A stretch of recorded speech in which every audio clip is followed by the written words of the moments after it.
Hello বন্ধুরা, আজকে আমরা চলে এসেছি একটা রিসেপশন পার্টিতে। মানে ব্লগটা অনেক দিন থেকেই করা ছিল, কিন্তু আর আপলোড করা হয়ে ওঠেনি। তো খুব সুন্দর সাজিয়েছিল। এটা ছিল ওর বন্ধু, মানে টুবাইদার রিসেপশন পার্টি। তো দেখতে পাচ্ছ এখানে ডিজে হয়েছিল। আর ডিজে হলে মনে সেখান থেকে নামতেই খুঁজে না, বারবার দৌড়ে দৌড়ে ওইখানেই যাচ্ছে, ওকে টেনে টেনে নিয়ে আসছে, এত ভিড়। তো ওইখানে টুবাইদার বউ ডান্স করছে।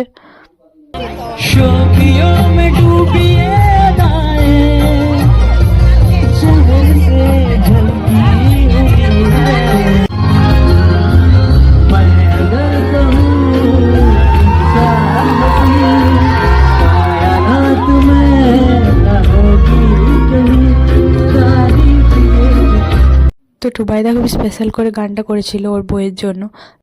তো তারপরে আমরা খাওয়া দাওয়া করে ওইখান থেকে বেরিয়ে গেছিলাম। তো ব্লগটা ভালো লাগলে প্লিজ লাইক অ্যান্ড সাবস্ক্রাইব।